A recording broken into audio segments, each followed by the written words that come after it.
Hola a todos. It's an honour to be here with you all today for our second in our series of El Emergente videos with people with interesting histories and stories and ideas between Australia and Latin America. And I'm really delighted to have with us today Mati Cavanna, who is an entrepreneur, he's a brewer, he's a podcaster, and has some really exciting stories to tell about his life in Argentina and Australia as well. So welcome to the series today, Matthias. G'day, Erin. Thanks so much for having me here. An absolute pleasure. So can you tell us a little bit about Dos Dingos, which is your company, which is a brewing company. You brew craft beer in Argentina. Could you tell us a little bit about your business and what it is that you do out there? Yeah, right. So Dos Dingos, yes, as you said, it's a craft brewery. We're located in BA, in Buenos Aires, the big smoke in Argentina. And it's basically a business or a brewery founded by two Aussie-Argie dual national mates 2 years ago. So back in early 2018, we came back and started the business. And yeah, we brew beer, good beer, I think. But like Australian style beer, right? Yes, exactly. We basically. What does that mean? Well, everything. So basically everything we do for our beers is Australian. So our logo is a dingo with look at, I don't know if you can see there. I can. It's a dingo with hops, basically. The name. So start from there. We brew Australian styles. So our core range of beers are a Pacific Pale Ale, which is a modern Australian style pale ale, an Australian IPA, an Aussie IPA, an Australian Amber Ale, and a New World Pilsner. So those are all beer styles that we're sort of, or sub-styles that appeared in Australia, right? So the craft brewing industry in Australia created them one way or the other. So we brew Aussie styles. We use Aussie grown and Aussie developed hops as well as our ingredients for our beers. Australian hops are amazing. They're one of the most sought after in the whole world. Like everyone wants Aussie hops. Whenever even my American or US colleagues come over and brew with us here in Argentina, and they come into our cool room and see our pallets of Australian hops, they just can't believe it. They're like, how do you get this stuff? It's really hard for them to get them too. So we use Aussie hops, and even our labels, they are inspired in Australian Indigenous art. So I have here a few to show you. Like this is our Pacific Ale. You can see all like the Aussie Indigenous art inspiration in there. Our Sunset Australian Amber Ale. Oh, amazing. Well. Yeah. It's like a modern Australian Indigenous art. And have our Aussie IPA. They're gorgeous branding. Like they're beautiful, really capture that sort of Australian, Indigenous Australian history. Yeah, exactly. Like you can see like the paw that's painted like, like with all the little details. So it's all, and they all use Australian hops and they taste Australian, like it's just, it's different. So, and I think in a way that sort of had allowed us to jump ahead, like from the game here, because most of the breweries are following like an American brewing school or US influenced brewing school.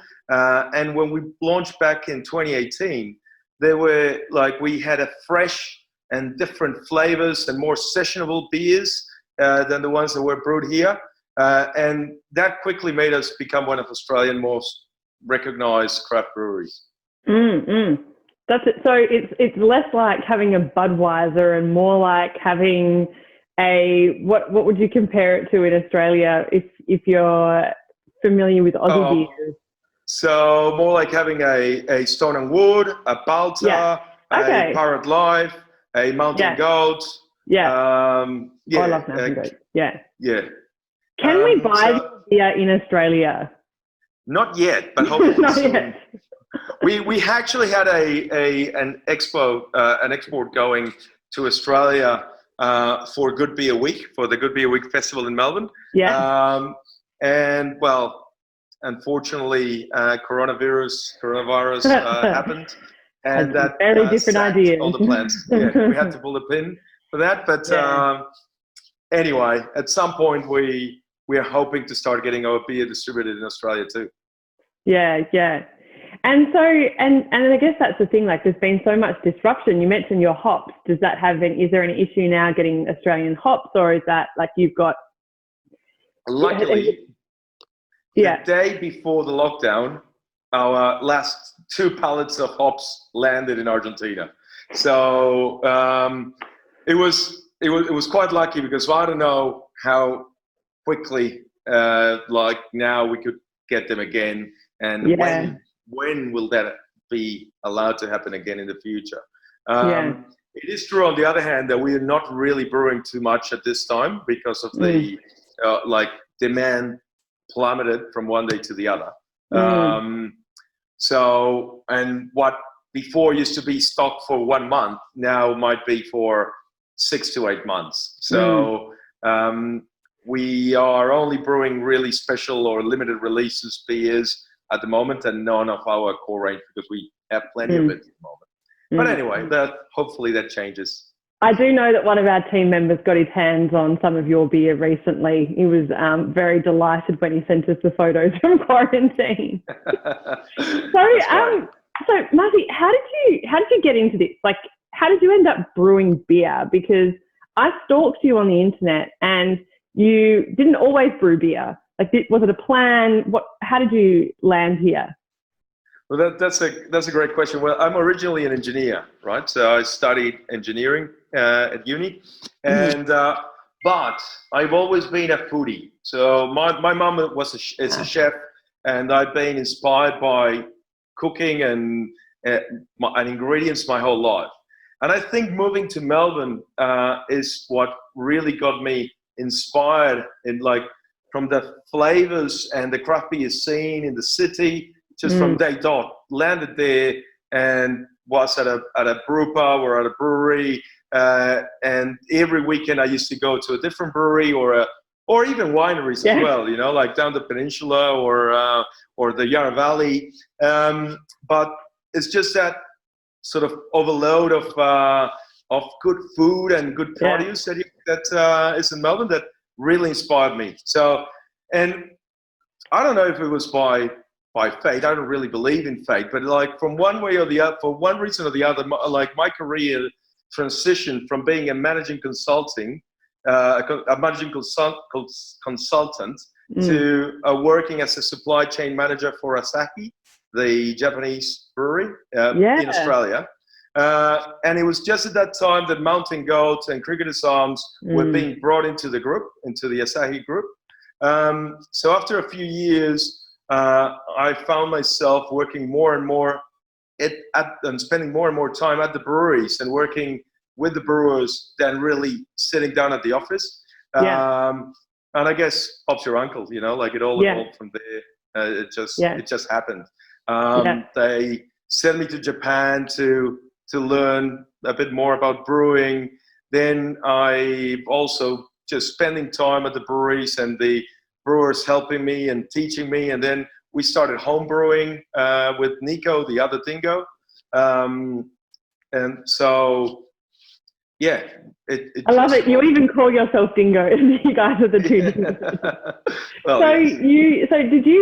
So was that part of the reason why you moved back to Argentina? Because obviously you came and lived in Australia, came to Melbourne, which is where I live and is the food and wine capital of Australia, arguably. I'm sure there's some other regions that might try and claim that.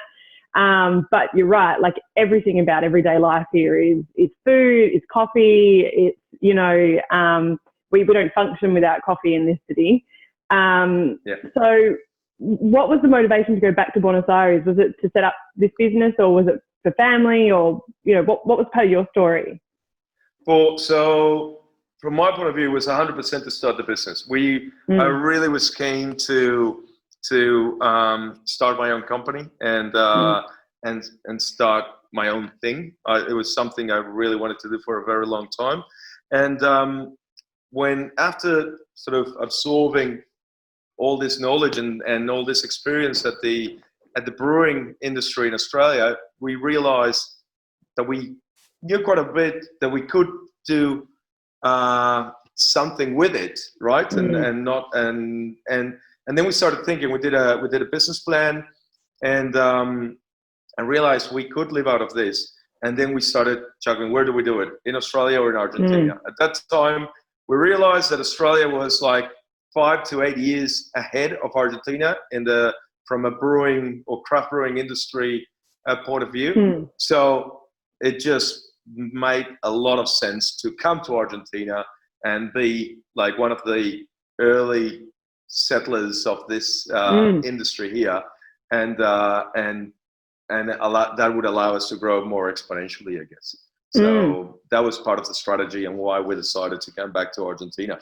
I love Australia, and I wish I hadn't moved from many points of view. But yeah, I'm pretty sure at some point I'll live in both places. Back. You're always welcome back. We always welcome back Argentines. I'm Australian too, as well. We're not dual nationals, so yeah, we have citizenship. So yeah, so I'm sure. Yeah. There's a lot of similarities between the two cities. I know that when I walk down the streets of Buenos Aires, I've been three times now. I feel like I could be in Melbourne. I go running down the street and you run around the park. It's like running around the Tan, which is a big institution here. And I remember like jogging, and I was like, there's jacarandas, there's big boulevards, there's statues, there's a different type of colonial architecture, but colonial architecture, and maybe it's the latitude, the hemisphere. I don't know, the weather. It's so much. And I always say that there are parts of Buenos Aires that are more hipster than Melbourne. Like it's and there's a lot of similarities. So do you think that there's a lot more opportunities to collaborate with people here and there? And what do you see as some of those similarities or differences from having been in both places? 100%. I agree with that. Like they're so similar. Even the sunsets, the colors of the sky at sunset look alike. It's amazing. I'll tell you a little story. When we first moved to Australia, we originally, I don't know why, we had in our heads that we were going to move to Brisbane. I have no idea why, right? But we moved. We had a ticket straight to Brisbane. Landed there, spent 20 days in Brisbane, then and we had an Aussie mate that told us, hey, do it the Australian way. Just don't pre-plan as much. Just go to the 3 big cities or to the 4 big cities and then choose. And we're like, no, we want to go to Brisbane. We want to go to Brisbane. It's like, trust me, do it. So I said, all right, we have nothing to lose. But of course, we're going to move to Brisbane. That's what we thought, right? So we spent 20 days in Brisbane. We bought a car, drove down to Sydney, spent 20 days in Sydney. We're just trying to get the feel, right? And we're like, okay, yeah, we're staying in Sydney. That's it. But let's go and visit some mates that are in Melbourne.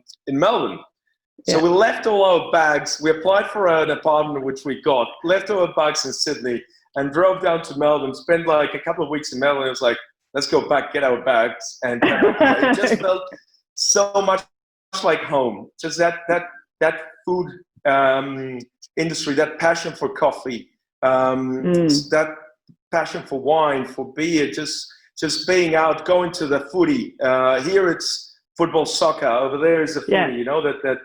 That takes. But it's just very similar, and I think due to that, it means that it should be, and it's very similar and very different at the same time, right? Because Argentina is a Spanish-speaking country. Melbourne is an English-speaking city. But still, there are a lot of similarities and a lot of difference that I think will allow the two cities or the two countries to collaborate more with each other. I 100% believe in that. Yeah, I think it's interesting because I think you raise a really good point about the Spanish. So Spanish is not widely spoken in Australia unless it's by Latin American migrants, of which they're really growing. The numbers are getting much higher, and I think we underestimate the amount of Latin Americans that are here. But largely, and maybe there are some most of our European migration was Italian or Greek. So there's not a lot of Spanish language. And if you look at even some of the government agencies, like the priority languages of Spanish is right up there because we don't learn it. We focused a lot on Asian languages, which was also understandable, but it meant that we lost, you kind of need a breadth of languages. And that was certainly one of the things when I got to Argentina is that, I expected that everyone would speak English. And I went for I don't know why, it was very ignorant of me. And I turned up and I was staying in a very nice hotel thanks to work, the Intercontinental, and none of them all spoke English or very little. Wow. Yeah, it was really bad. It was, and now I see this as my own deficit. I don't speak Spanish. It's not that you don't speak English. I don't speak Spanish.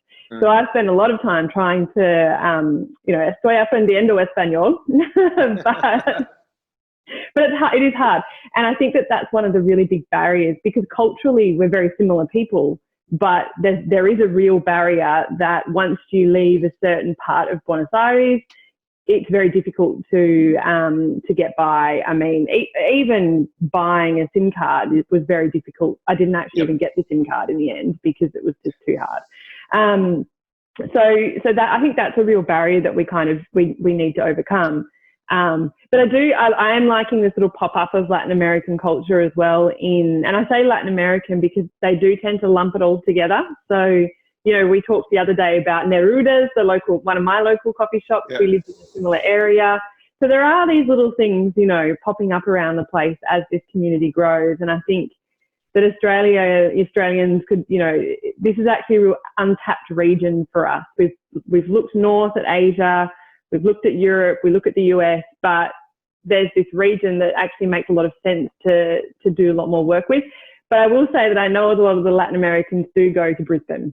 The University of Queensland, I think, has a very, very high concentration of, Brazilians, Colombians. Brazilians, yeah. They all go for the surfing. Yeah, exactly. Whereas Melbourne is, we're all dressed in black and it's freezing cold. They're not used to that. So you've done some collaborations with Australian businesses, though, haven't you? Yes, we have. So we did a few. So we did a couple of collaboration beers. So, for example, with Black Hops up in the Goldie. We brewed a beer called Brewer's Handshake. Unfortunately, now with the quarantine, nobody can handshake anymore. So at least you can have one of those beers. It's a stout with Fernet. Fernet is one of the most widely consumed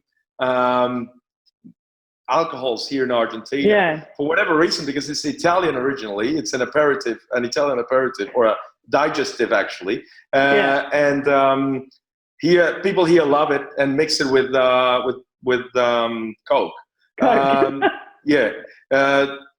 It's disgusting. It's like sweet Coca-Cola and Fernet. I don't like it, but I like it by itself. And we thought that all those spices that are in the Fernet could go great with in a stout. Yeah, and it did. So I logged online. I logged online the other day to try and get some of this Brewer's Handshake because I thought I would love to bring some of the Brewer's Handshake to this interview. But unfortunately, I couldn't. And I don't know if you know, but Fernet is quite the delicacy in Australia, and it's about $60 a bottle. And I actually have some here with me now,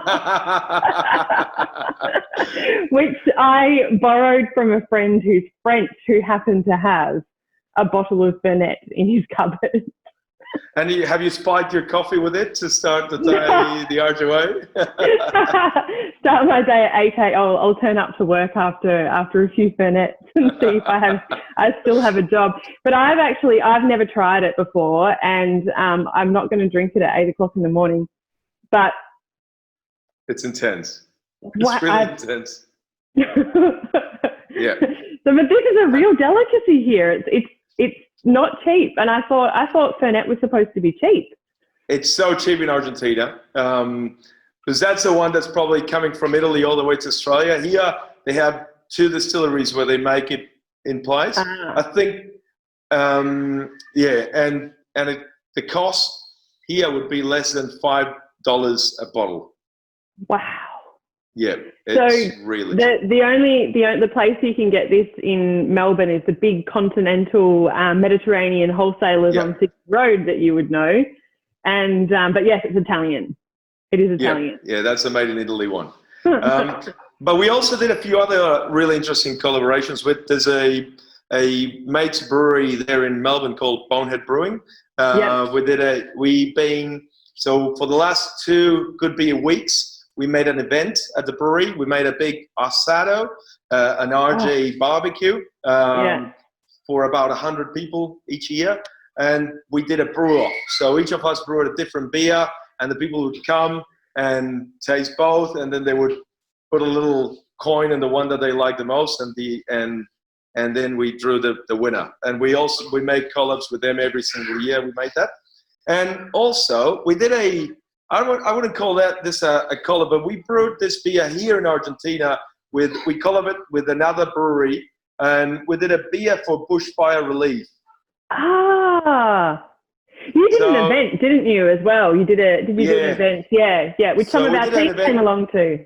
Yes, that's right. So we did an event at the Four Seasons in BA. It's a beautiful it's at the mansion at Four Seasons. It's a place where when the big rock stars like the Stones or Madonna or any of the big rock stars come to town, stay there. So those guys gave us a place donated the place, which was great. And we did an event to raise funds for Wildlife Victoria, which we already donated. But then we brewed this beer with another brewery, and as well, this is launched only here in Argentina, not in Australia. But all the sort of earnings from this beer are donated to Wildlife Victoria.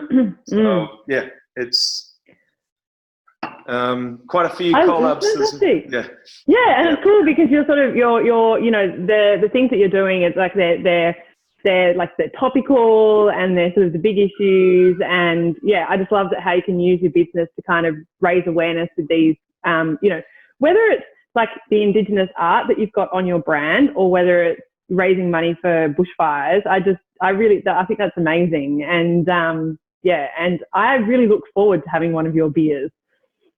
Well, I look forward for the beers being in Australia as well.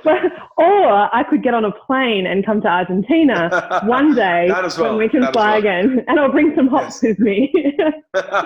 Yes, please. No. I think I'll be bringing a giant bag of Tim Tams for the team who are waiting on a new delivery as well. Yeah, so, and some Vegemite, please. Don't forget that. Well, I brought some Vegemite. Actually, this is another little quirk between Australia and Argentina is I brought a really big jar for one of the guys in the embassy when I was there in November, and it ended up being used in a restaurant on Australia Day to do like avocado and Vegemite on toast, like when they were selling it on Australia Day. And it's like, that's your jar of Vegemite there. Well, that's good. Do you eat Vegemite? I do. I'll be honest. The first time I tried it, so think of this. I was staying at a mate's place when I just got to Australia, right? And this is actually not when I moved to Australia, but this is back in 1999 when I went on a rugby tour back in the day in a different life. And I was sitting there. They were hosting us at like in the other team's house. So I wake up, go to the breakfast table. there were toast, and this jar of this thing that looked exactly like Nutella. And I was like, oh, keen. I'm a big fan of Nutella. So I digged in and put a really thick layer of Vegemite. And I saw this guy looking at me like, you know what you're doing? And I was like, I love Nutella. And I go for a bite. It was the most disgusting thing ever. But then, I don't know, it grew on me. Probably through many camping trips with mates and doing jaffles, butter and Vegemite jaffles in the campfire. It started to grow on me. Yeah. You really are. My girls love it. My daughters, they like good because they grew up in kindy or in daycare, always having Vegemite sandwiches. So if you grow up on it, our staple in southwestern Australia in the 80s and 90s was Vegemite on toast. And if you grow up on it, it's like it's just a little bit of home no matter where you go in the world. Yeah, true. All right, Mati, thank you so much for your time today. We really appreciate having you here and chatting to us and sharing your story and all about Dos Dingos and, all of these fun quirks between Melbourne and Buenos Aires and Argentina and Australia. I really want to thank our entire Australia Latam team for helping to bring these together, Rosario, Jimena, Facundo, Borja, and thank you for tuning in to our El Emergente series with the Australia Latam Emerging Leaders Dialogue. Well, thank you, Erin, as well for the chat. I really enjoyed it, and thanks as well to the rest of the Aus Latam team.